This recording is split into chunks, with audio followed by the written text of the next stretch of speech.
Hello everyone, ಎಲ್ಲರೂ ಹೇಗಿದ್ದೀರಾ? I hope ಎಲ್ಲರೂ ಚೆನ್ನಾಗಿದ್ದೀರಾ ಅಂದ್ಕೊಳ್ತೀನಿ. Welcome back my Pooja Mahesh YouTube channel.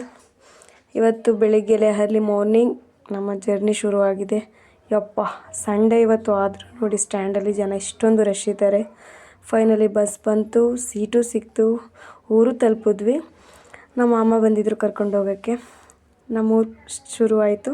ಇದು ನಿಂಗೈನ ಕೆರೆ ಅಂತ ಕೇಳೋಕ್ಕೆ ಮಾತ್ರ ಕೆರೆ, ಆದರೆ ನೀರೇ ಇಲ್ಲ ಅಲ್ಲಿ. ಇದು ಸುಂಡೆ ಕೆರೆ ನೋಡಿ, ಹೆಸರು ಡಿಫ್ರೆಂಟಾಗಿದೆ, ಸುಂಡೆ ಕೆರೆ.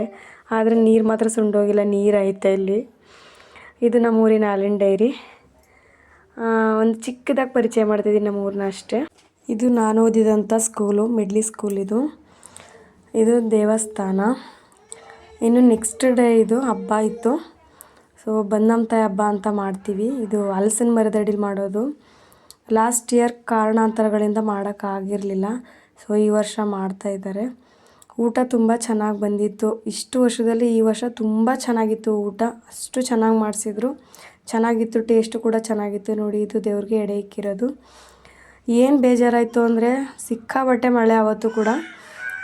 ನಾವು ಊಟಕ್ಕೆ ಕುಂತ್ಕೊಂಡ್ವಿ, ಅಷ್ಟರಲ್ಲೇ ಮಳೆ ಶುರುವಾಯಿತು. ಊಟ ಸರಿಯಾಗಿ ಮಾಡೋಕ್ಕೆ ಆಯ್ತಿರಲಿಲ್ಲ, ಅಷ್ಟೊಂದು ಮಳೆ. ನೋಡಿ, ಜನ ಎಲ್ಲ ಒಳಗಡೆನೇ ಬಂದುಬಿಟ್ಟಿದ್ದಾರೆ. ಇರಲಿ, ನಾನಂತೂ ಚೆನ್ನಾಗಿ ಊಟ ಮಾಡಿದೆ. ಇನ್ನು ನೈಟ್ ಎಲ್ಲರೂ ಮಾತಾಡ್ತಾ ಕೂತಿದ್ದೀವಿ, ನಮ್ಮ ಚಿಕ್ಕಮ್ಮದಿರು ಮತ್ತು ನನ್ನ ತಂಗಿರು, ಅಮ್ಮ. ಇದೇ ಖುಷಿ ಅರ್ಧ. ನನಗೆ ಊರಿಗೆ ಬರ್ತೀನಿ ಅಂದರೆ ಎಲ್ಲರ ಜೊತೆ ಟೈಮ್ ಸ್ಪೆಂಡ್ ಮಾಡ್ಬೋದಲ್ಲಪ್ಪ ಅನ್ನೋದೇ ನನಗೆ ದೊಡ್ಡ ಖುಷಿ. ನೋಡಿ, ಇದು ನಾಗದಳ್ಳಿ ಸೊಪ್ಪು ಅಂತ. ನೋಡಿ, ಇದು ನಾಗದಳ್ಳಿ ಸೊಪ್ಪು, ನೆರ್ವಿಸ ಅಂತಲೂ ಕರೀತಾರೆ. ಮಕ್ಕಳಿರೋ ಮನೇಲಿ ಇದನ್ನು ಬೆಳೆಸಿದ್ರೆ ತುಂಬ ಒಳ್ಳೆಯದು. ತುಂಬ ಮನೆ ಮದ್ದು ಮಾಡ್ಬೋದು ಇದರಲ್ಲಿ. ಕೆಮ್ಮು, ಶೀತ, ಜ್ವರ ಇದಕ್ಕೆಲ್ಲ ಒಳ್ಳೆಯದದು. ನಮ್ಮಮ್ಮ ಒಂದು ಚಿಕ್ಕದಾಗಿ ತೋಟ ಮಾಡ್ಕೊಂಡಿದ್ದಾರೆ. ನೋಡಿ, ಇಷ್ಟೊಂದು ಗಿಡಗಳು, ವೆರೈಟಿ, ಇಷ್ಟು ವೆರೈಟಿ ಇತ್ತು, ಅಷ್ಟು ವೆರೈಟಿ ಇದೆ ಗಿಡಗಳು. ತುಂಬ ಗಿಡಗಳು ನೆಟ್ಟೈತೆ ನಮ್ಮಮ್ಮ. ಚೆನ್ನಾಗಿ ಬೆಳೆದೈತೆ, ಚೆನ್ನಾಗಿ ಬಂದೈತೆ ಕೂಡ ಗಿಡಗಳು. ಕೆಲವೊಂದು ಏನು ಅಂದರೆ, ಕೆಲವೊಬ್ಬರು ಗಿಡಗಳು ನೆಟ್ಟಿದ್ರೂ ಬೇಗ ಸತ್ತೇ ಹೋಗ್ಬಿಡ್ತವೆ, ಚೆನ್ನಾಗಿ ಬೆಳವಣಿಗೆನೇ ಆಗೋದಿಲ್ಲ. ಎಷ್ಟೇ ಪೋಷಣೆ ಮಾಡಿದ್ರೂ ಕೂಡ ಆಗಲ್ಲ. ಅದರಲ್ಲೂ ವೀಳ್ಯದೆಲೆ ನೋಡಿ, ಅದು ಸುಲಭವಾಗಿ ಬೆಳೆಯಲ್ಲ. ನೋಡಿ, ನಮ್ಮ ಅಮ್ಮನ ಕೈಯಲ್ಲಿ ಎಷ್ಟು ಚೆನ್ನಾಗಿ ಬೆಳೆದೈತೆ. ಇದು ರೋಸ್ ಗಿಡ, ನುಗ್ಗೆ ಮರ ಎಲ್ಲನೂ ಹಾಕೈತೆ ನಮ್ಮಮ್ಮ. ಇನ್ನು ನೆಕ್ಸ್ಟ್ ಡೇ ಮತ್ತೆ ಮಳೆ ಶುರು.